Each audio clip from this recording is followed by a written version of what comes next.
I think it's just going to get weirder and weirder and weirder, and finally it's going to be so weird that people are going to have to talk about how weird it is. Eventually people are going to say, what the hell is going on? It's not enough to say it's nuts. You have to explain why it's so nuts. The invention of artificial life, the cloning of human beings, possible contact with extraterrestrials, the systems which are in place to keep the world sane are utterly inadequate to the forces that have been unleashed. Welcome back to Forbidden Knowledge News. I'm your host, Chris Matthew. Today my guest is Tim Kelly. Watch my films. Doors of Perception is on Amazon Prime. Occult Louisiana is on Tubi, Roku, Apple, and many more. We're booking guests for January. If you have suggestions or you'd like to be a guest, email me forbiddenknowledgenews@gmail.com. Today I want to welcome back to the show Tim Kelly. He is founder of Polytope Press, author of Natural Healing Self-Empowerment, Optiflex, Hidden History of Humanity, and multiple novels. His company is focused on actualizing every aspect of an optimal civilization. Tim, welcome back. How you doing? One man facing impossible odds. How are you? I'm great, man. It's great to have you back. Always an intriguing and enlightening discussion. First, you wanted to give an update on your research surrounding human health and regeneration. Concepts and cures that most people are not aware of. I know I wasn't aware of many of the things that you've been presenting. Also, you've continued your research on cosmic origins and history of human evolution, possible off-planet progenitors. We'll get into some of that as well. Looking forward to sharing some more of your work. Before we get into any of that, remind the audience just a little about yourself and let them know how they can find out more. Sure. I've been a writer all my life and focused on accomplishing several things in relation to writing, both in fiction as well as nonfiction. And I always planned on writing fiction, but eventually I did take a little bit of a life detour when some of the fiction was not readily assimilated into the marketplace. And among other accomplishments I had was the creation of a three-dimensional periodic table of the elements, a new theory of the origins of species, and more recently, a new theory of cosmic origins. I've written a great deal of fiction and nonfiction, and books include Natural Healing Self-Empowerment, Hidden History of Humanity, The Math Wizard, and several more. Awesome. And people can find my work at the Polytope Press website, and we'll hopefully have a link of that in the description. Perfect. So before we get into your work, I'd love to get some insights into your perception of how reality has been unfolding recently. Anything that you have become aware of or noticed in particular that many others may not have? No, I think mostly a lot of us are really quite aware of what's been going on. I think that there, of course, has been a very obvious trend towards moving towards the Internet of Things and AI dominance. More land is being purchased for data centers. Farmers are being displaced. They're trying to set up more of these data centers in more places, which are going to strip water and energy from all residents. Apparently, this has already been taking place in several areas where the bills have been starting to go up, and people are becoming aware of it and fighting back against it a little bit. And in addition to that, there's a lot of other trends going on with the poisoning of the environment. The trails have not stopped, and it does not appear as if the new administration is really going to do as much as it said it was going to do in terms of improving health, and that things are still on track, unfortunately, for an AI future or turning us into cyborgs of some kind. So I wish that was not going on. And geopolitically, I think one trend that is somewhat interesting is that it seems like within the last year, more people are really wakening up to who the true source of negativity in the world is. I think for so long, people were accepting mainstream narratives about who the good guys were and who the bad guys were, and that does seem to be shifting. I know that right now we're in a very tense situation. I'm not sure if you have been tracking the situation with Candace Owens. Yeah, Are you aware of that?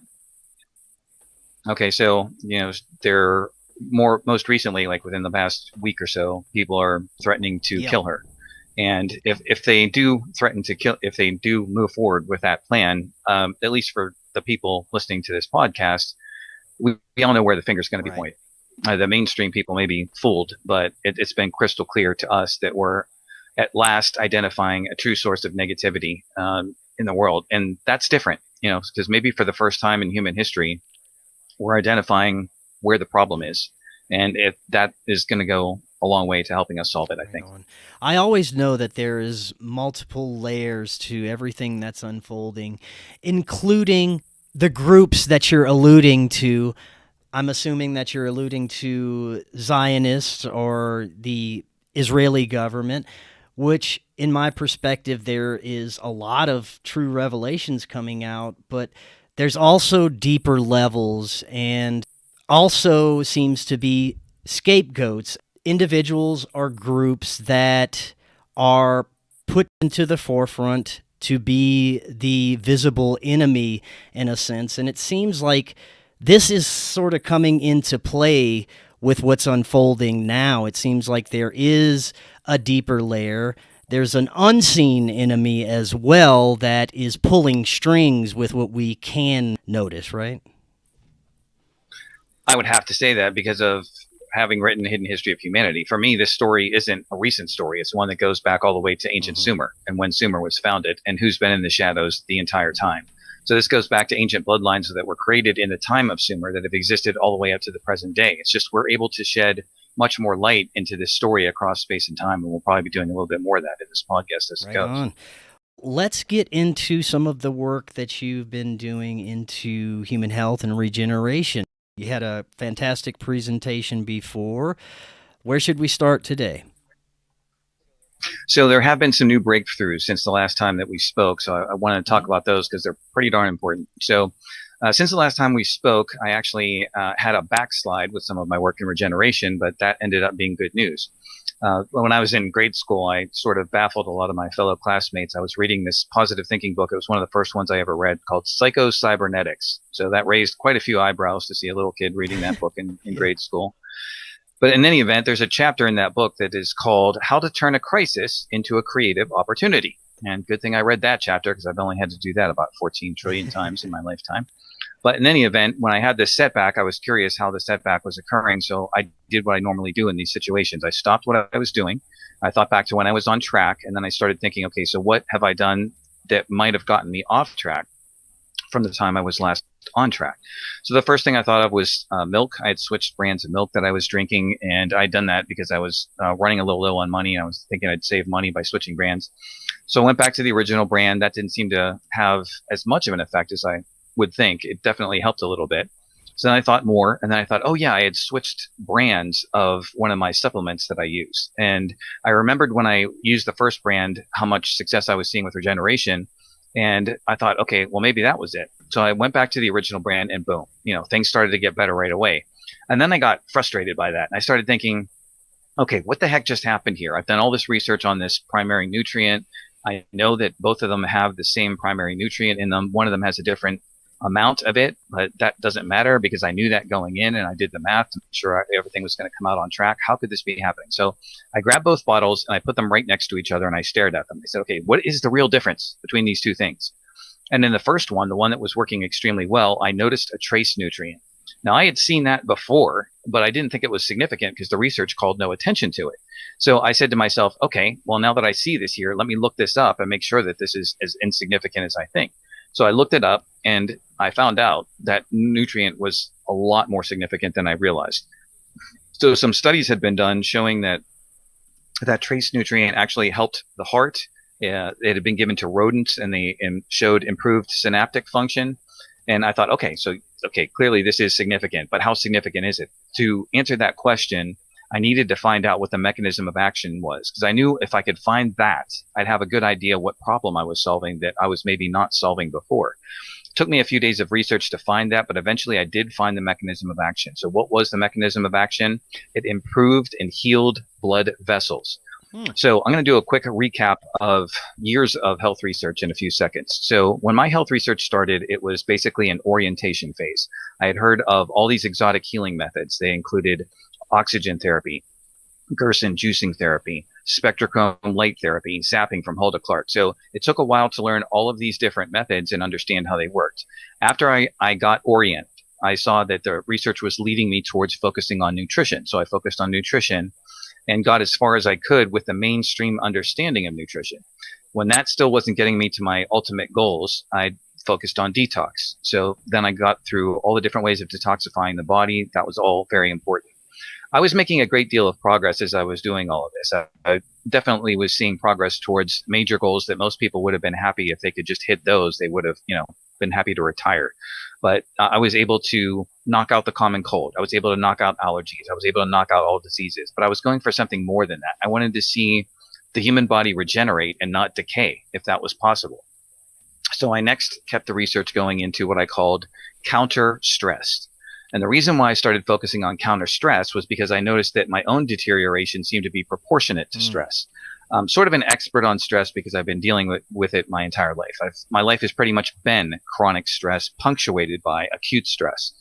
Now, some people may think, not knowing what stress does, that it's just an annoyance, it's just an inconvenience. It's actually a biochemical wrecking ball. It just destroys your interior in a wide variety of ways. Let me be specific.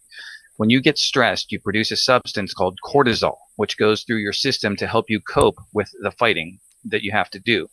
But if you have that going through your system for too long, a number of negative effects can occur. So one of them is that certain negative microbes will literally feed off the cortisol, reproduce, and your body starts shifting more towards negative bacteria and microbes.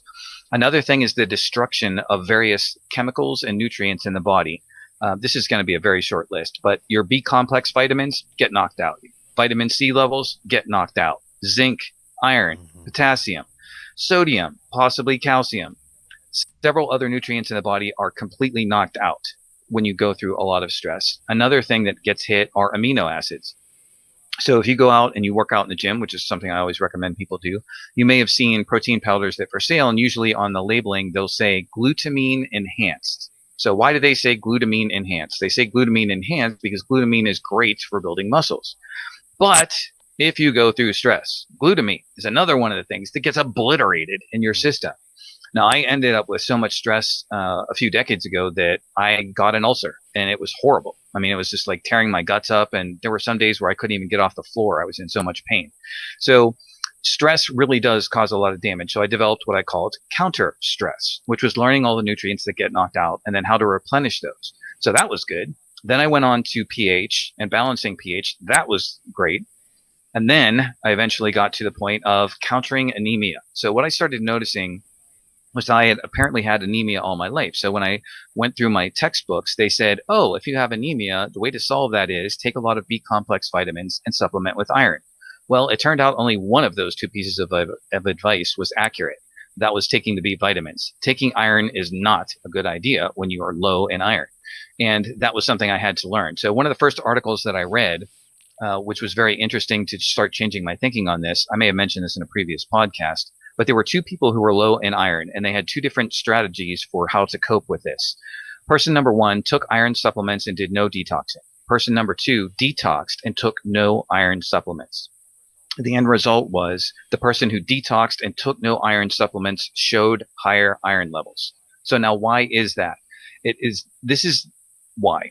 So if you were to ask a young, blunt kid to describe old people, that kid might say they're pale and they stink. Okay, so now why would the young kid say that? Okay, so let's focus on this. We have different theories of the aging process. Some people may be familiar with telomere theory, that we have like this biological clock in the telomeres, and when that goes out, you just start decaying, that's life. Other people may have heard caloric restriction theory, that if you just start taking in fewer calories every day, you'll slow the aging process.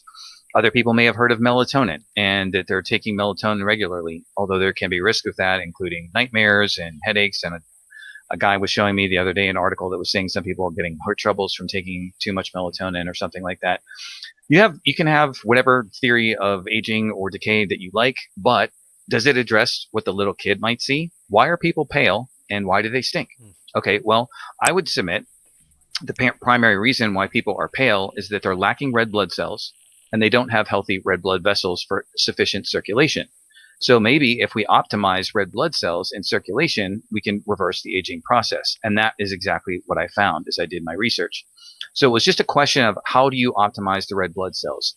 So I found, again, you do not supplement with iron because they've done experiments with microbes, and this is what they found. With the microbes, they started feeding them different nutrients. They would to see how they would assimilate them. So, for example, you give microbes zinc. Do they like zinc? Nope, can't stand it. Give them sulfur. Do they like sulfur? Nope, can't stand that either. So one by one, they were feeding these microbes nutrients. They rejected all of them. What was the one nutrient that microbes love to eat? Iron. So what happens is when you supplement with iron, you're making them stronger. You're making them reproduce. They're taking your body over. And where does your body odor come from? Negative bacteria. That's basically the root of it. So as you're getting older, you're transforming the negative bacteria into positive.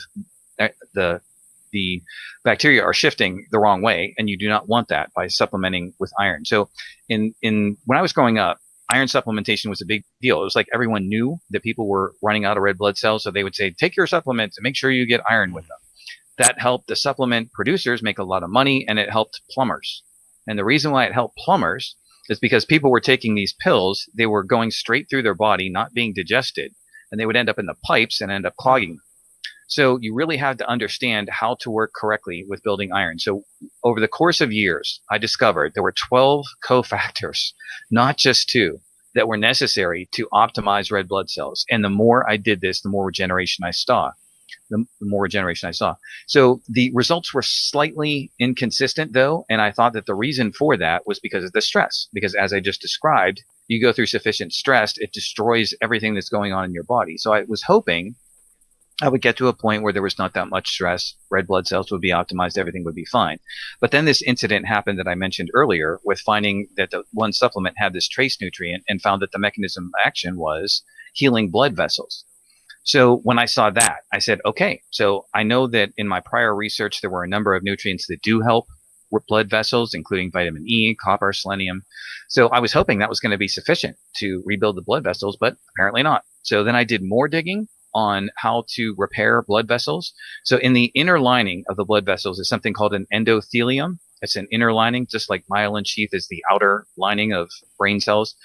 So the inner lining of blood cells, if you go through stress like I go through, basically the inner lining of the blood vessels deteriorates over time, and you have to provide the body with specific nutrients to rebuild those blood vessels. So when I understood that and I started seeing amazing results with that, I said, okay, let me double check this. Are there any other nutrients that I missed? Turned out there were a few other nutrients that I missed. I added those in. This is the fastest pace of human regeneration I have ever seen. Okay, so one of the things that I'm seeing so far is the healing of internal injuries. I mentioned to you in a previous podcast, I was going to investigate to see if I could get to a point where internal injuries could be healed through nutrition. Now I am seeing it. So I'm very excited about that. And there's also ongoing regeneration throughout the whole body simply by optimizing red blood cells and improving the blood vessels. So definitely wanted to share that. So in relation to my customers, anyone who's purchased Natural Healing Self-Empowerment, Transcendent Teeth, if they are interested in these breakthroughs, because I'm an incredibly nice guy and probably a terrible businessman, I have already prepped some things for my customers. So I have a form letter available at my website, just an update. If you just want to request that, I can send that to you for free. If you want updated files, I can send those to you for free. I'll just verify your email address and your previous purchases. If anyone makes a new purchase, you'll have this information from the very beginning.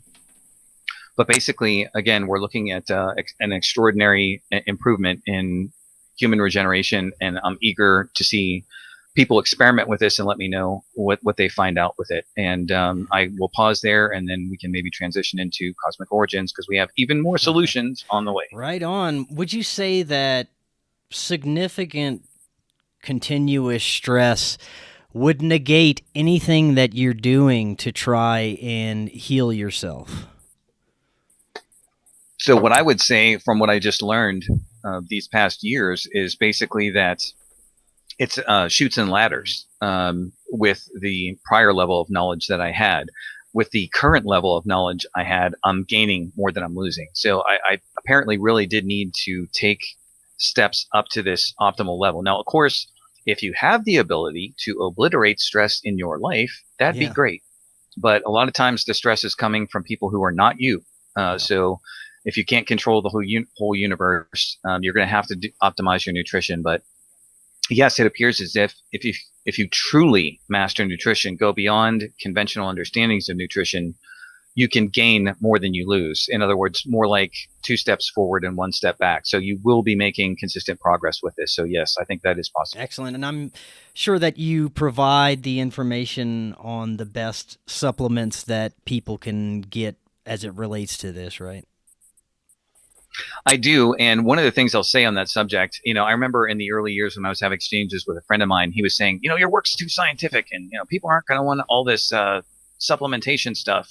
So I found that there was a mixed thing going on. So on the one hand, I had people who wanted the science, who really wanted to know specifically where the information was coming from, point me to a study or something like that so I can back it up. So I had that kind of thing going on. But then I would get a backlash where people would say, okay, this is too scientific. I want, something that's easier for me to digest. Can you just tell me what foods have these nutrients? So then I would tell people the foods, and then sometimes when you tell people the foods, they would go back and say, well, no, I want to know what the nutrients are in the foods because I don't like that food or something like that. So now what I decided to do, eventually I got to a point where I'm doing both. Okay. I'm telling you what foods are good for you and the nutrients that contain those foods. And if you want to look up the nutrients and see if you can get the nutrient from another food or a different supplement or whatever, at least you have the information. You can make the choice based on a plethora of information, and hopefully that will help you. Excellent. I will have all those links, of course, easily accessible for everyone. Where should we start with cosmic origins? So this just happened recently. So I think I actually heard you reference in a different context Ike's work on simulation theory. I know he's been going around a great deal with that. So I had a negative gut reaction to that whole scenario, and I was listening to a number of other people talking about cosmic origins, and I finally got so frustrated. I said, okay, I have to write a paper on this and just address all of this stuff. I noticed that many people do have an interest in cosmic origins, and their interest in it is probably as split as mine. And by that, I just mean that they're interested not only in the physical origins of the universe, but in the metaphysical origins of the universe. So I had to toss my hat into that ring. So I've written a paper. It is linked, hopefully, in the description for this episode, and you can go and read that paper. What we're going to do is just go over some of the highlights of that, and then that's going to lead us ultimately to what I think of as potentially the greatest solution to getting us out of this problem. So let's go through the origin of the cosmos then. So when I developed my work on the three-dimensional periodic table of the elements, it started off with synergetic geometry. So I used that to understand the origins of the cosmos. So in synergetic geometry, you have 6 axes at 60 degrees instead of 3 axes at 90 degrees. And picture black space and then cells in that space. Now, the cells could be cubes if we were using the traditional coordinate axis system, but I picture the cells as rhombic dodecahedra. Those are 12-sided figures where each side is a rhombus. So just picture a cell that's all black, and in that is going to be the origin of the cosmos. And the origin of the cosmos will be a white speck, a sphere, that grows in size until it contains all the energy of the cosmos. So at this point, the sphere is not moving, it's stationary, the universe has no direction, no top, no bottom, no left, no right. Okay, so from there, what happens? The sphere begins to spin. And as soon as that sphere spins, the universe now has a direction. It has a top and a bottom, although the choice of top and bottom is arbitrary. But the universe now also has a left and a right and a top and a bottom. Now, when spheres spin, even spheres of energy and plasma, which I believe this sphere was, it begins to bulge at the center and flatten at the poles. And so this sphere did that. And then after that, it expands into a cosmic disk. The bulging keeps going at the equator until it becomes basically a 3D cosmic disk. Now, can I ask you, any idea what would trigger the spinning and expansion? Vibration. That was exactly what I was getting to. Everything is driven by vibration. So right when I get to that point, which is probably exactly what's going to happen, what you just did, ask that question at exactly that point, what's driving this? I'm going to say vibration, and I'm going to take you to a link on cymatics. When you see cymatics, you will see how vibration creates spin and it creates shapes. Okay, it does both. So using cymatics or vibration, you can see at the links how the shapes would be created. These would be subdisks within the cosmic disk. Now, these subdivisions correspond to superclusters, clusters, and galaxies in a cosmos. Once the shape of the cosmos has taken place to the point where it's fully articulated, it then explodes and separates, and everything goes out in all directions. However, it retains some links between all the parts in sort of a cosmic superhighway. I have a link for that based on the work of Beth Hagen. She describes a cosmic grid. So there are actually perhaps etheric or plasmic filaments, like a superhighway, that can be used to transport between one part of the cosmos and another, which means that it's highly likely that if there ever were intelligent life in another part of the universe, they would have a preset highway beyond wormholes that they could use to travel from one point to another. So that's kind of interesting. Yeah. Okay, so now we've gotten to the point where we have galaxies scattered in all kinds of different directions. How do we get to the origins of a solar system? So some people may not be aware of some of this work that's been done, but I wanted to link it because I found it and I thought it was pretty cool. So my theory is a modification of work of other scientists. Those scientists have work that can be found at a website called Mass Vortex Theory, and you can see that link in the paper. So let's go over mass vortex theory for a second. So we focus now on a nebula in a galaxy where no solar system has yet formed. So according to mass vortex theory, certain points are struck again with vibration. And when they are hit with vibration, they whirl. We have photographs of this actually happening inside a nebula at the Mass Vortex website. So this is not pure speculation. We actually do have photographs of things like this happening. So the vortex begins to form, and as the vortex forms, what is it forming? A protostar. This is a sun in the process of being created. It releases an axial jet, which is sort of like a release of energy throughout its north and south poles. The jet goes high and then collapses back into the star, and literally a star is born. So now the rotating arms of the protostar become rings. We actually know this because we actually have photographs of this as well. So now we have a proto-solar system. We have a giant star, spherical, in the center, surrounded by energetic plasmic gas dust rings that are not planets yet. How do they become planets? Mass vortex theory gets a little sketchy on this part of it, but I have developed my own theory on this, and I think it has to do with arc discharges. So what happens there is that the sun becomes polarized in relation to a ring as it forms. So just on Earth, we see the discharge of lightning. This occurs when there's a polarization between a positively charged atmosphere and a negatively charged ground. There's this arc of lightning that strikes. Okay, so imagine something like that happening as the solar system is forming, only this arc is going from the sun to the first energy ring that corresponds to where a planet would orbit. When that bolt hits the first ring, it polarizes the ring, makes it attractive, and it sucks all the energy and gas and dust and matter in that ring to itself. Planet is born. The process repeats itself. An arc discharge goes to the next ring, to the next ring, to the next ring. Next thing you know, you have a solar system. And if there are more than one point in the ring that calls for polarization and gets zapped, it might pull a little bit of matter to itself, become a moon. And then that moon would eventually orbit the planet in that distance from the sun. So now we have a method for solar system formation. So now, to make this a little bit more grounded and relatable, we have scientists who have observed the following. When they've looked out into the cosmos, they find 4 different classes of solar systems. These are, number 1, the similar model.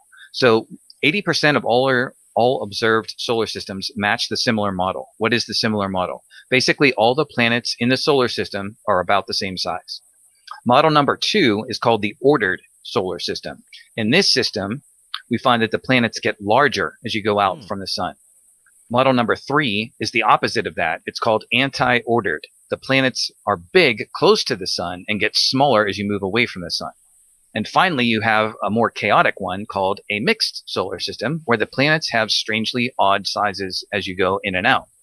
So our solar system seems to be a little bit closer to mixed. So the theorists at mass vortex theory have their own explanations for how each system comes to be. I think that their theory is probably not correct. They're basing theirs on the mass of the star to start. I'm basing mine, once again, on the nature of vibration. Depending on the nature of the vibration, you'll end up with either a similar solar system, ordered or anti-ordered. Which brings me to an interesting question. We have discussed many times about the Draco being the source of the highest negativity in our entire cosmos, which led me to a question. How did they get that way? We may never have an answer, but as I was going over my theory and looking at the theory of the origins of species, I may have an answer for how they got to be the way they were. Because if I combine all the clues together, this theory seems very compelling to me. So I will share this theory for a minute. Okay, so how would this theory work? Imagine if in Draco there was an anti-ordered solar system. That meant that the planets start big close to the sun and get smaller as you go out. Now imagine on a planet that's very distant from the sun, a very small planet, that there is very little light. That planet would have very little gravity compared to a planet that's much larger. If life arose on that planet with bacteria and algae, maybe insects who were eating those, then small lizards that were eating those, and so on up the food chain, the top of the food chain would probably be a very large lizard-like creature who could fly and live on a world of very low gravity, would not like light, would spurn it, would be used to a very dark world. And on this small planet, the poles and the equator would be geographically fairly similar to one another. So they would probably hit the top of the food chain rather rapidly. And because the planet is small, they would probably run out of food relatively quickly. What would happen then? They would be turning on each other. They would be violent. They would be extremely competitive. So maybe as they grew in intelligence, they realized maybe we should not eat each other. Maybe we should find someone else to eat. And so they set their sights on the cosmos. Now, according to Len Kasten, I'm going to pause for a second just to ask you about Len Kasten. Have you ever interviewed Len Kasten? I have, a long time ago. It was probably about 5 years ago, I think. Yeah. Well, great. I'm glad to hear that. I think I might look that up because I'd like to hear that interview. But in any case, I stumbled across his work and I found it very credible. And what he says in his understanding of what happened in the universe, Link provided again in the Cosmic Origins paper, is that life set out from Draco and eventually arrived in the Lyra solar system, which is where more positive life had begun. And there was a confrontation between positive and negative forces, and the end result was that 3 planets were destroyed and millions of lives were lost. The Draco became predators to almost all intelligent life in the cosmos, who then began to flee, eventually forming an alliance, which some people call the Galactic Federation. And a number of people have been trying to resist the Draco ever since and trying to escape their predation. Which brings us to possibly to our own solar system. When our solar system was in its pristine state, it appears as if the first planet to be colonized once existed between Mars and Jupiter, a planet that is sometimes called Maldek, Phaeton, or another name which escapes me at the moment. Tiamat. Yeah. Oh yeah, and so on that planet, it appears as if a group from the Sirius star system arrived, and they were of an intermediate level of positivity. So just basically kind of like us, they hadn't fully made their decision up whether they were going to be fully dark or fully light. I happen to think they had blue skin, elongated heads, and were amphibious with 2 legs and tails like a fish. And they were progressing on that planet. There is a link to someone who can give you an account of what probably happened on Maldek Tiamat. And eventually they grew to a point where they were confronted with representatives from the Orion system, who apparently may have been allies to the Draco, who were trying to lead the Sirians down a dark corporate path and a very destructive path. And the Sirians didn't like that, and eventually the Pleiadians supposedly showed up, trying to encourage people to go to a much more positive path. And the Pleiadians, of course, look close to the way that we look. But eventually, technology got to the point where, evidently, artificial intelligence began to become prevalent, and people began to get extremely uncomfortable. And eventually the Sirians supposedly decided to resist the growing AI tech that was taking over their lives. A war was fought, the planet was destroyed, and here we are. Eventually, Mars, too, was caught up in this battle, but I think that the Sirians had another base on Mars. Now, one of the links you'll see is to a Y-Files episode regarding the face on Mars. This is something I only discovered a few months ago, long after I had written Hidden History, but now I've incorporated all this new information. So in relation to the face on Mars, I understand that there's a lot of debate on it, but what was intriguing in this episode was apparently there was a comic book in the 1950s illustrated by the famous comic artist Jack Kirby. It was called The Face on Mars. It was actually talking about the face on Mars in the 1950s. And how could he possibly have access to that information? Well, apparently he was hanging out getting some intel from some people in the scientific community. And of course, my own research, I can tell a quick story on this too. It seems as if the comic book industry had ties to intel agencies all along. I think they've been feeding them information and seeding it into the public mind for a very long period of time. Strange little story on that. For people who are aware of comic book history, they would know that the first penciler for Spider-Man was Steve Ditko. Well, it just so happens where I live, I happened to be in a job like a decade or two ago, and someone was doing a transaction and their name was Ditko. And so I made a little joke about the comic book artist, and they looked at me and they said, "Oh, he's our relative." I said, "Oh, okay, that's interesting. So how's he doing? What's going on with him?" And they looked at me and they said, "Well, you'd be surprised. He's working on his memoir, and when that memoir comes out, it's going to blow the lid off Marvel." And I said, I had a suspicion what Ditko was going to say. He was going to probably mention about the connections to the intelligence agencies. So some time went by, the memoir never came out, and weirdly enough, a few years later, another transaction, somebody's name was Ditko. It was a different person. And I said, "Hey, are you by any chance related to Steve Ditko?" And they said, "Oh, yes, he's a relative of mine." I said, "Okay, so whatever happened with that memoir?" So they texted somebody on the phone. They got back and they looked at me and they said, "He never wrote it and he's dead now." Oh, wow. So that's unfortunate that we're never going to find out what the true story was of the intel agencies and how they were involved with comics. But suffice to say that in that story, it appears to me as if the Syrians had a base on Mars, that they built the face as a testament to their dying civilization on Mars. They left that civilization on Mars, came to Earth, founded the civilizations known to us as Lemuria, that was located in the Indian Ocean, and Nu or Pan, that was located in the Pacific Ocean. And eventually, the Pleiadians came, as I assert in my own beliefs, to found Atlantis and create Cro-Magnon man on our planet. And there's been a back and forth between those guys and the reptilians who infiltrated Atlantis and brought about its downfall. Now, I back up Edgar Casey and several other people who talk about the sons of Belial, and Belial being a reptilian who came into Atlantis to corrupt it. And then eventually, of course, Atlantis fell, which brings us to the founding of Sumer by the reptiles, as I described in previous podcasts and in my book. And then there was this clash back and forth between Atlanteans and Sumerians, a clash that actually continued after Sumer. I'm not going to spend a lot of time on this because I have some other stuff to get to, but I just want to mention in relation specifically to what happened between Sumer and the forces that were administrating Giza. If you understand the periods of Egyptian history, you will see the breakdown. So that when dynastic Egypt gets started, it goes through periods, and then it hits what's called the first intermediate period. I would like to see that period renamed, because I want to rename it the first Atlantean period. And the reason why I want to call it that is because I have strong reason to believe that first intermediate period was actually the time where Atlanteans were trying to reclaim their legacy in Giza. This, like I said, I'm not going to spend a ton of time on this part of the story because I have other things to get to, but I just wanted to mention that the story of Odin is not necessarily what people think. In my research, especially relying on a text called the Orlinda Book, Odin was a real person. He was a naval Frisian captain who operated in the area of Denmark, and he was an Atlantean. And they lived on a base that once existed in the North Sea but sank underneath the waves in 2193 BC, according to the Orlinda Book. And you can access that book. There's links to it in several things.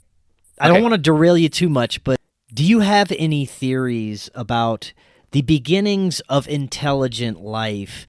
We discussed how these other species may have genetically modified certain species to create humans, but what was the progenitor of the creation of these other intelligent life forms across the solar system or the universe?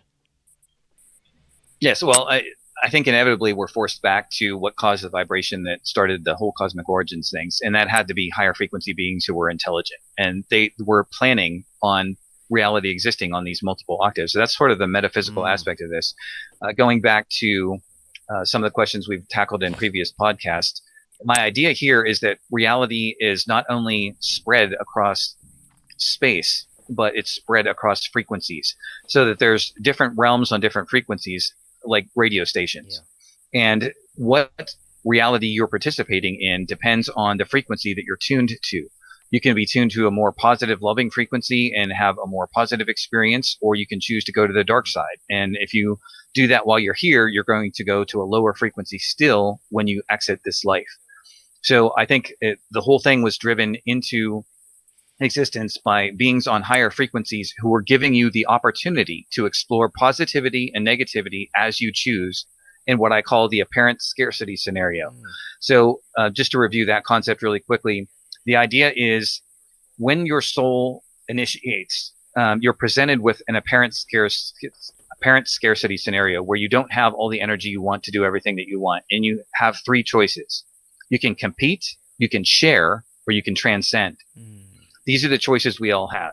So if you go too far into competition, maybe you're taking things from somebody else and you're thinking, well, I need it more than he does, and I don't care what happens to him. Then you start heading down a negative path and you'll gradually incarnate more and more into the negative realms. If you share, maybe you'll stay at the same frequency you're always at and never transcend that frequency. But eventually, the highest spiritual path is transcendence. This is where you pierce the veil. You realize that there is no scarcity. It's only apparent scarcity. There actually is unlimited energy. We have all we need. When you get to those higher realms of thought, you can transcend this realm and rise in vibration. So I'll just dart back to the ancient past now and the battle after between Sumer and Giza. So the next story, first to wrap up on Odin really quick. So Odin, according to the Orlinda book, went to the dark side. So it is my very strong belief that Odin was known in Sumer, and he was not a Sumerian god. This figure I'm referring to here is Adad. So Adad is supposedly a god in the Sumerian pantheon. I think that was Odin who went to the dark side. Because if you look at another major historical mythological figure, Zeus, he corresponds perfectly to everything that I found out about both Adad and Odin. Now, I also call him the new fake Zeus because we have another Zeus that goes back to the time of Atlantis called Zephus, according to Edgar Cayce. That's a very long story. But I just want to say that most of the stories that are about supposedly the mythological Zeus are probably about Adad. He perfectly matches the time frame. He perfectly matches the tech. And tech is something that you do have to track in this story. You can't just focus on the mythology. Where did iron come from? Where did static electricity come from? Where did the eternal lamps come from? Where did the language come from? When you look at the first intermediate period, which I want to call the first Atlantean period, where was the base of this group of Adad in Egypt? It's at a place called Heracleopolis. What does that name mean? City of Hercules? Okay, so what are all these Greek gods doing in Egypt? And again, Diodorus of Sicily was saying that very thing, that Zeus was king of Egypt. He didn't say he was king of Greece. He said he was king of Egypt. So this is part of the historical record. But part of the clashing I'm trying to get to is the story of the Tower of Babylon, because this is what's going to help lead us to understanding the way out of all this mess, I think. So what happened? There was a war between the forces of Sumer and the forces of Giza to take down the Great Pyramid, which, as I suggested in previous podcasts, was a tremendous object of power. When that object was taken down, the ground forces who were supposedly directing this plan of world conquest had access to tech that they didn't have access to before, including Nimrod, who's also known as Sargon the Great, as I show in Hidden History of Humanity. These were actually the same person. So the story of the Tower of Babel, people have different insights into this. I know Joseph Farrell has his own take on this. I've listened to that. I happen to completely disagree with his take on that. I have a great deal of respect for his research. I value him very, very highly. I just happen to think that in this particular case, he's off base in his interpretation. There's another author, René Boulet, who I relied on very heavily. He wrote a book called Flying Serpents and Dragons. His take on it, I think, is slightly closer, but I think my take is closer still. So his take was, go back to the language in the Tower of Babel story. It will say, let us go and make a name for ourselves, and let us build a tower.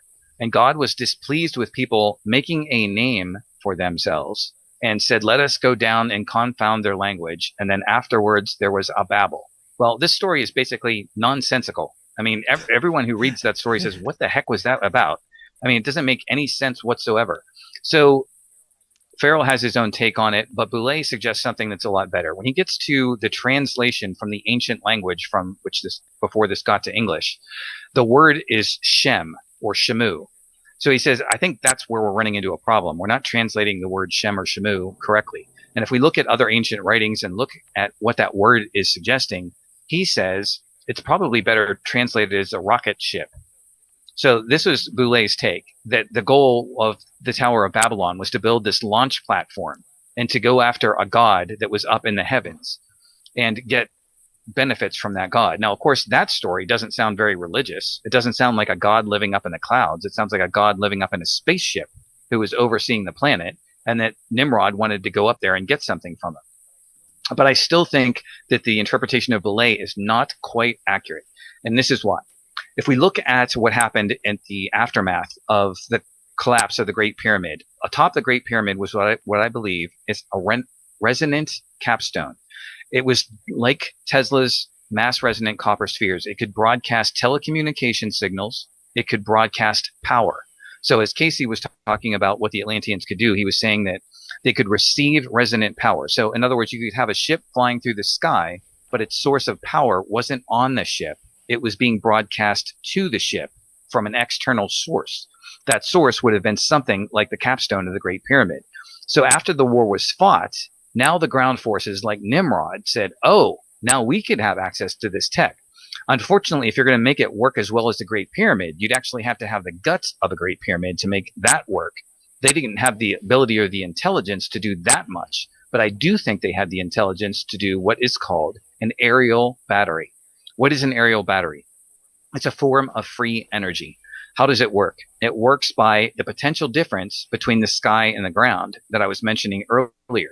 You can get about, 200 volts difference for every 100 volts difference for every yard you rise off the ground. So you go up 2 yards, you'll have 200 volts potential difference. Most homes run on about 240 volts. That means that you could probably create an aerial battery that's just a few yards high and have enough power to drive your entire home.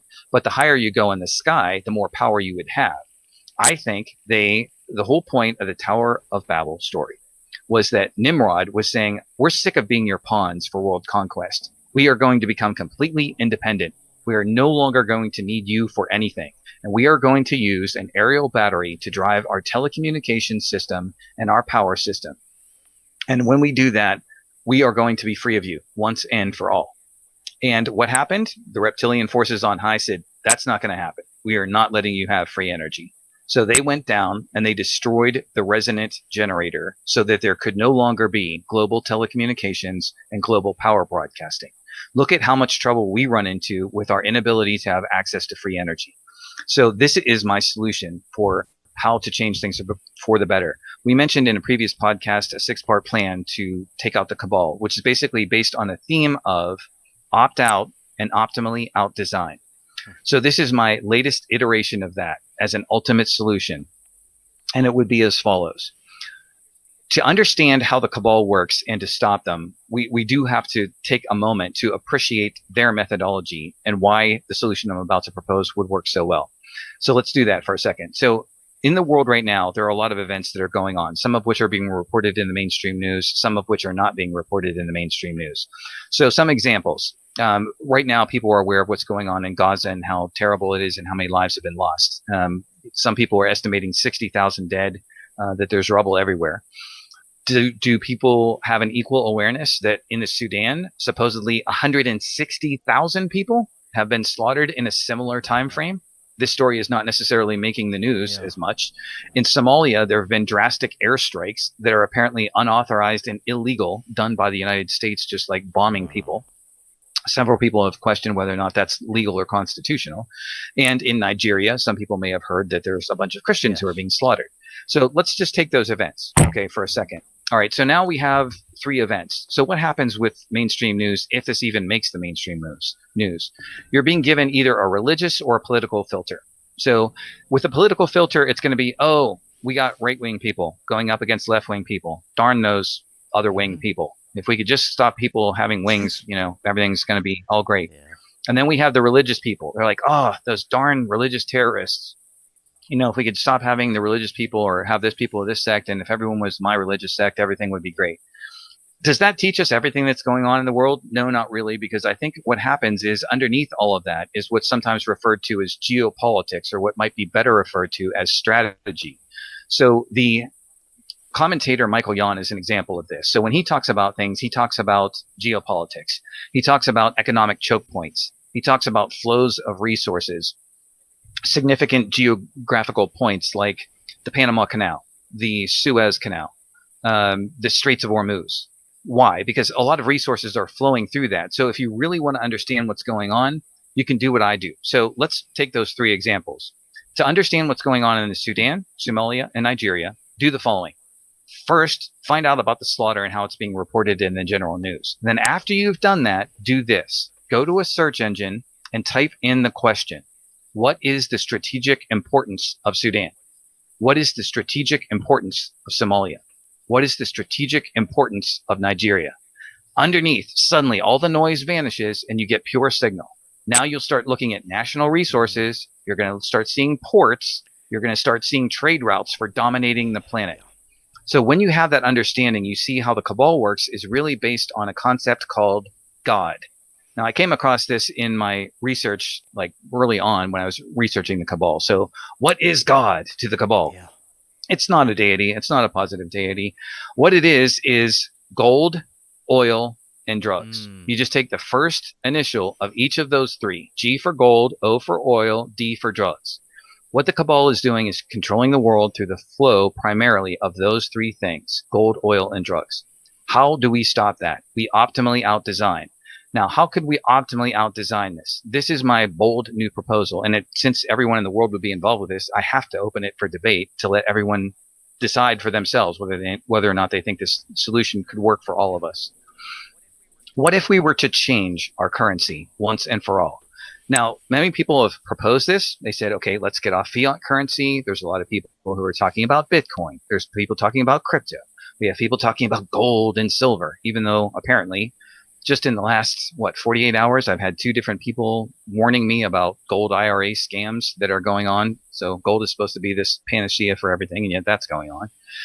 Are these the best solutions? I suggest that maybe no. I have a different solution. What if our universal currency was switched from money, gold, Bitcoin, to power itself? Now, if we were to do that, how would that work? Okay, well, let's picture someone going to my website and they wanted to buy a book and they saw a book listed in US dollars. Okay, that'd be one option. What if I listed underneath that an option in kilowatts? That you could pay for that book by providing energy to me. And it would go into, instead of a bank account, what I call a power vault that would store power. So one of the first questions might be, as we explore this concept, yeah, but who can use power? I'm thinking pretty much everybody can use power. People use it to charge their phones. People can use it to charge their laptops. People can use it to heat their homes, cool their homes, light their homes, run every appliance in their homes. If power is improved significantly, we can use it to drive our vehicles. We can use it to power our own independent telecommunication system. Now, the beauty of a system where we start exchanging power with one another is there's several layers of beauty to this. First of all, one of the primary ways that the cabal earns income is through exchange rates and manipulating. What if we no longer had exchange rates? Because a watt is a watt, regardless of where you are on the planet. Everyone would agree on the value of a watt. We could all have meters to measure accurately whether or not we have actual watts or not. We could have meters on our power vaults showing us exactly how much power we have. There goes all the money laundering out the window in one fell stroke. What if the bad guys want to shut down our power? Well, we'd be based on free energy, so we wouldn't have to worry about them shutting down our power. Now, let's go to telecommunications for a second. If you look at, I think it's page 236 of The New Way Things Work from David McCullough, you'll see a diagram of how telecommunications typically works. You pick up your phone, the signal goes from your residence to a local exchange, to a main exchange, to an international exchange, which could involve a satellite, across the pond maybe, and then back down until it reaches the person at the other end. That's a lot of levels where the signal can be intercepted. What if it was point to point? What if you picked up your phone and instead of it going through all those exchanges, it went directly to the person and no one else was in? No one else could tap that conversation. We would have truly private communication. How could that be done? That's pretty much what Tesla was doing. He was doing point to point through etheric carrier waves. We could do that. We could have our own internet. We could have our own telecommunications. And if we get to Tesla's stage, we could have transactions based on power. where you could actually have somebody in New Zealand saying, oh, sure, I'll buy that for so many kilowatts. I'll use my own free energy. I will send that to your power vault. And then once you receive the transaction, you send it back to them. Another cascade that would happen from this is to thinking about the impact of inflation. So we're familiar with monetary inflation to some extent. So here in the US, for example, turn of the century, 1900s, compared to now, what is the difference? We now have 1% of the purchasing power that people had in the 1900s. I mean, think about how much that's impacting our lives to this day. Back in the middle of the 20th century, husbands could support their wives, multiple children, have multiple cars, pay off their houses easily. Now look at the situation. People can barely afford anything. Now, what would happen with power inflation, though? Okay, let me just say this too, because I always feel compelled to say this in relation to cabal and monetary manipulation. In their monetary manipulation, there's supposed to be two sides, which is inflation and interest rates. So take a look at that for a second. Inflation, how does that occur? The banks increase the money supply. How do they do that? They put out more loans. Oh, they're putting out more loans? What does that mean? They're going to get more money back because they put out more loans. What does that mean? The bank wins, the public loses because inflation destroys the public. Okay, what about the other situation though? What about high interest rates? Well, now the banks are getting more interest back on the few loans that they put out. They win, and the public, who has to pay higher interest, loses. So in both scenarios, the banks win, the public loses. Why did we ever agree to this? I have no idea. But what would happen with power inflation? What if more people were developing free energy? What if there was constant increases in the amount of power that was available? Would everything get worse? It would be the opposite. Everything would get better because people would have more power to produce more goods. The economy would constantly grow because people would say, oh, shoot, I have power to my home for the next 5 years, for the next 10 years. I might as well start using this power to produce more goods. Maybe I'll make more books. Maybe I'll make more movies. Maybe I'll make more CDs and share those with other people. And you know what else would happen? I think it would bring out the best in us. You think about those rare times in your life when you've maybe had a financial windfall, okay, and you're feeling a little bit happier than usual. And you see maybe the crying waitress in the restaurant. You give her a larger tip. And then why would you do that? You know, because life is just going better for you at that particular moment and you feel like sharing. But imagine if we had these power surpluses all over the world. How many more times situations like that would happen? Well, let me ask you, people if have asked there the was question. Free energy readily available to the masses, how would a system of currency work? Would there be different kinds of energy that some wouldn't have access to? Could you explain that a little bit more? A kilowatt is a kilowatt is a kilowatt. So you can get a kilowatt from tapping free energy from the earth. You can use it from an aerial battery. I have all those, a wide variety of methods, including permanent magnet motors and several other things in my booklet called Nature of Energy, which is available at my website. So however you do it, you create a kilowatt, however you want to create a kilowatt, but a kilowatt will still be a kilowatt. So then we just have to find a means of exchange. Could be rechargeable batteries, could be portable capacitors, whatever, or eventually it can be broadcasting the power from point A to point B. And we could use that as a basis. Now, if we did that, let's go back to God, gold, oil, and drugs. Okay, so these guys are flipping out, slaughtering people, creating religious conflicts, creating political conflicts. Why? So they can control these ports, so they can control the flow of oil. What happens if suddenly people have free energy everywhere? Suddenly they're going to go, oh, crap. No one wants to buy our oil anymore. Everyone has free energy. So that collapses one part of the cabal right there. What about the gold? Well, suddenly no one cares about their gold anymore because we have our own currency and its power. And so we don't use their money anymore. Now they're really freaking out. And then what about the drugs? Okay, well, why do people use drugs in the first place? They're either trying to escape a negative reality or they're in pain and they're trying to overcome that pain. But with unlimited free energy, frequency medicine, natural healing, all those problems go away. The need for drugs disappears. And for me, one of the greatest beauties of this is defeating the cabal using no violence. Now, I'm not saying that violence wouldn't accomplish anything. I'm just saying that this is a way better way of doing it. We just reclaim our own power, and suddenly they realize that they're completely useless and we don't need them for anything. And we can do it voluntarily. We don't have to rely on elections. Nobody needs to be elected to do this. When you go outside and you say good morning to somebody, that's something that you do that doesn't require government intervention. If you want to talk to somebody who's living in the next house, that doesn't require government intervention. If you want to trade water or food with another person, you're free to do that. If you want to trade power with another person as a form of currency, you're free to do that. So we can do this without any elections. It's just up to us to make this choice. So I'm submitting this idea for debate, and people can make their comments and decide for themselves whether they think it's a valid idea. So that was a large part of what I wanted to cover. I'm sure I skipped a number of things that I could have covered, but I'll open for any questions and any other just ideas you want to go over. No, that is some fantastic information.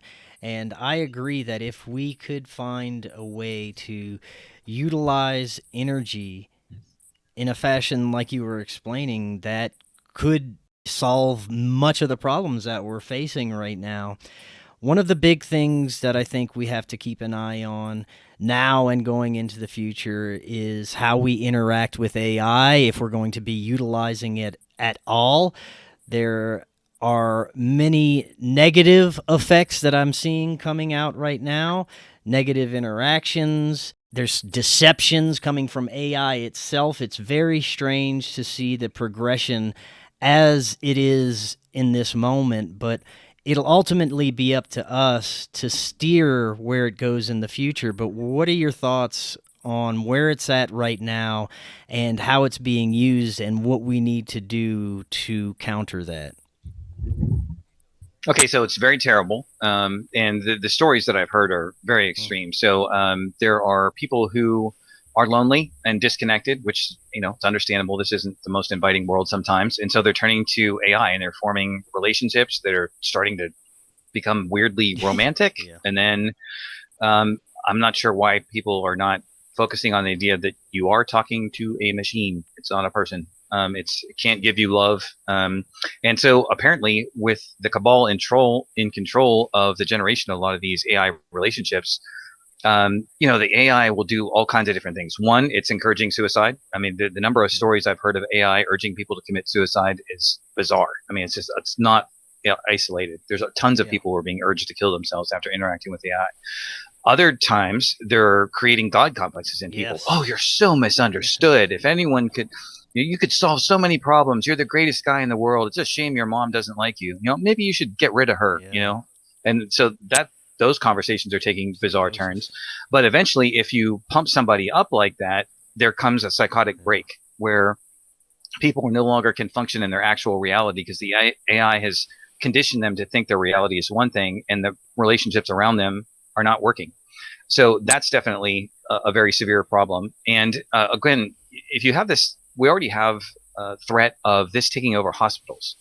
Okay, so imagine an AI created by the cabal, which, you know, is recommending injections for everybody of whatever they want to inject into you, and you can't appeal because it's a robot. Okay, so oh, but our AI is so good. But as you said, you mentioned deception a moment ago. I saw a number of people. I was doing some research the other day. I was kind of avoiding using AI to do research, but I used it one time, and a colleague of mine said, you know, how do you know any of that stuff that you just got back is accurate? And I said, well, it's citing sources, so you can check the sources. So then after I heard that, I heard a doctor who said that she used the AI, and the AI cited a government paper. So she thought, oh, great. So she looked up the government paper, didn't exist. It was a complete fabrication. And apparently AI has, this isn't the first time that's happening. It's concocting, confabulating, just making up stuff out of whole cloth that is totally untrue. So you still have to go back to your basic sources. So I know that Mike Adams has talked about his release of his new platform, which he says is a positive version of AI and stuff like that. And they're talking about the computation speed. Obviously, things are really racing along. I mean, just the advancements in computer graphics and how realistic the 3D characters are starting to appear, and they can speak with your voice now. I saw an advertisement for that the other day. We can create a program that's speaking in your voice. Oh, well, isn't that great when so many people are impersonating other people? Who knows how badly we're all going to get busted for that. So yeah, I mean, things are definitely not going well. There's no need for an Internet of Things. And this gets back to, what do you have faith in ultimately? I mean, a large part of what the cabal does to lure us in is, as you know, problem, reaction, solution. So when you're presented with a problem, the question is, what is the solution to that problem? So when I talk about crime, for example, well, and I will keep going back to where I've always gone back, which is to go back to nature. Weston Price, Nutrition and Physical Degeneration. He not only showed us how to get rid of all disease through being in harmony with nature through nutrition, he showed that people would not commit crimes if they were eating healthy foods. He was ignored. If you're not going to pay attention to him, you're not going to pay attention to other pioneers, which, you know, reminds me of something else in relation to COVID. I remember the early days of COVID. They were trying to tell us that there's this, you know, big disaster and we got to ward it off, and we're going to need some solutions here. So I saw this intelligent doctor get on TV, and he said, well, if you want to purify public spaces, work with ultraviolet light. It's a great purifier. You can put it up high. You don't have to have people standing 6 feet apart. Yeah. You don't have to have anyone wearing masks. It'd be very convenient, very low cost. Shouted down, kicked out. No one wanted to listen to it. Another guy was jury rigging respirators in a garage. Said, okay, well, if you guys need respirators that bad, I just figured out a low cost way to make them. Nah, we don't want to listen. So this is my point. When they're mentioning all these problems and we keep coming up with solutions, and they keep shouting us down like, we don't care what your solutions are. Well, then we don't care about your solutions either. You know, I mean, all these solutions have been there for how to get rid of crime, how to build up relationships, how to have the economy be fixed. And speaking of which, in relation to the debt, where I keep watching people get hysterical, I'll go back to things I've said previously and just amplify them. Number one, the debt's really a problem. Okay, who's the debt owed to? War criminals. Okay, why not prosecute them for war crimes? We get all their assets back. The debt's gone in a second. Yeah. Okay, you don't like that solution? Go to solution number two. These people are tax-free constantly. What would happen if they were taxed? What if the Fed was taxed? Okay, it would only take a small percentage. We take money, tax them, they pay us, we use their money to pay them back. And it goes in a circle, and the debt disappears that way. You have the money master solution, which I mentioned before from a documentary. We create our own currency. The Treasury creates its own currency and gradually withdraws fiat currency or bankster currency from circulation. The debt disappears that way. Over and over again, every single problem they say, well, there's no, the climate thing, okay? Is there crazy stuff going on with our climate? Yes, there is. Why is it going on? Because cows are farting? No, it's because of these devices that are up in the sky that are warping the weather. I don't know if you've ever interviewed Dane Wigington, but all the technology that is out there for manipulating the weather, that is what is manipulating the weather. I mean, it's crazy. All over the place, the weather changes, the trails. And I know people are skeptical of whether or not that's possible, but I have seen the papers of researcher Jim Lee. I've listened to Dane Wigington, who has a whole website and videos and tracking of facilities showing you the radar. The weather is being manipulated. The solution to that is not to stop cows farting or to do all these other crazy things that they have. It is to get in harmony with nature. And speaking of which, to lead people to that Proworld model, we're going to try to include today links to this podcast on nature of Proworld to get you thinking of how powerful nature really is. So if you click on that first one, you're going to see what natural animals do to perfect and green your environment. These are humble workers, the beaver, the otter, the elephant. All of these animals, if they're left to their own devices, green the environment and turn brown to green and bring back vitality and plenty to all of us. And in nature, in design of Proworld, I have links to my website for all forms of technology that would be in harmony with nature to show more fully what we can do with free energy and disengaging from the system in such a way that we can really be free and spend our lives doing what we love to do. And then I put a little humorous link in there to give you a little smile, a little laugh in case you need it, on Spirit of Proworld, and you can just click on that and have a little fun for a few seconds. But basically, all these solutions exist. There are natural solutions that have existed the whole time. If they're going to ignore those solutions, I don't care about any of their solutions. Right on, man. This is exactly what we need right now, solutions. Tim, fantastic information as usual. I will have all the links easily accessible for everyone. Any final thoughts before we close out? I do. I have one quick commercial thought, and then we'll have a philosophical thought. So the commercial thought is any day now, The Math Wizard may be released internationally as a Awesome. paperback. So if you can keep an eye at the website for the release of that, if you're interested in that book. I know some people were eager for the paperback release, so hopefully that will happen soon.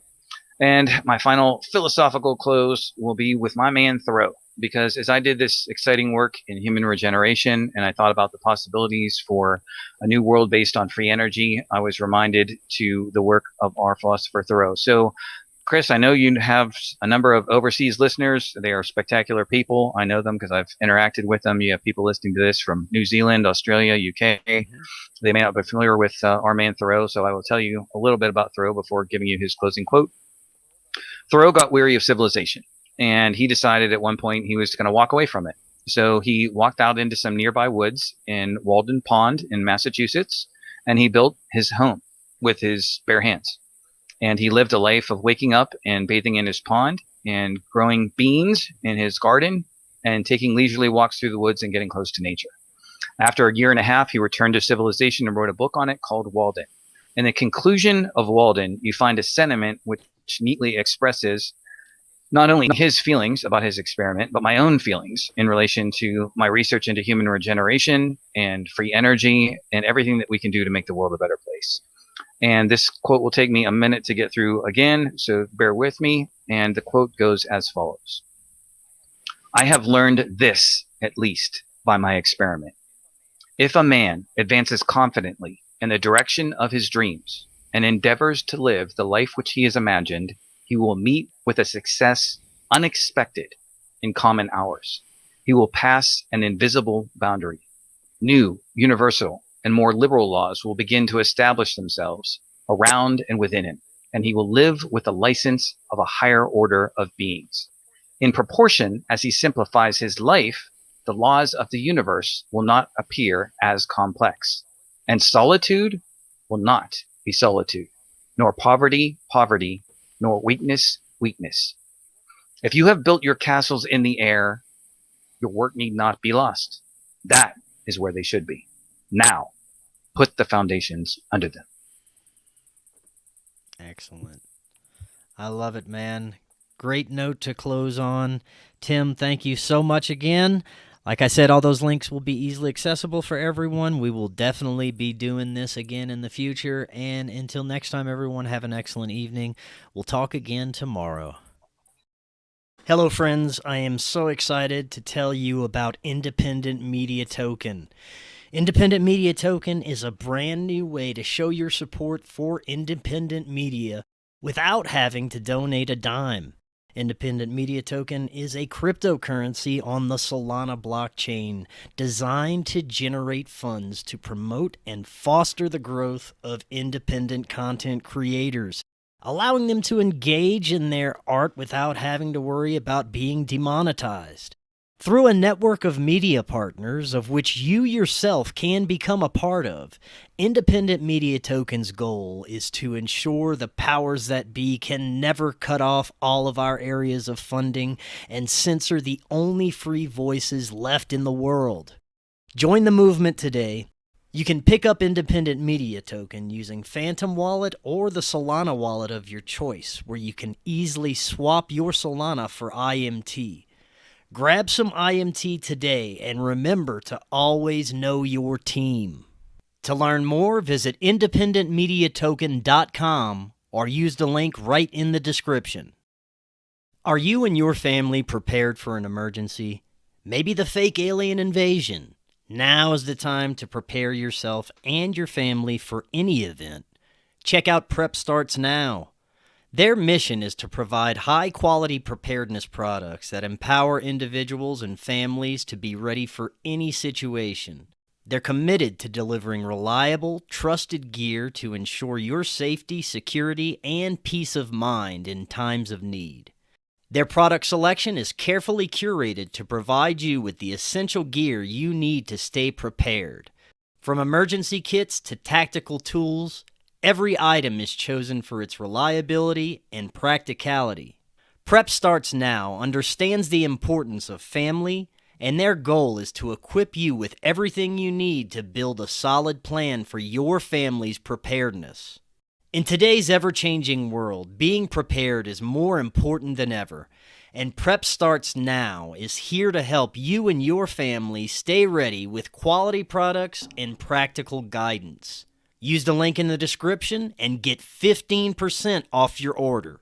If you're looking to start your therapeutic microdosing journey, but don't know where to start, especially when looking for the highest quality ingredients, including nootropics, and what you'd expect from a true microdose capsule, check out our friends at Brainsupreme. They offer the absolute highest quality ingredients so you can start your microdosing journey knowing that you're getting top-notch ingredients. To find out more, visit their website using that link right in the description, and you can get 15% off your entire order.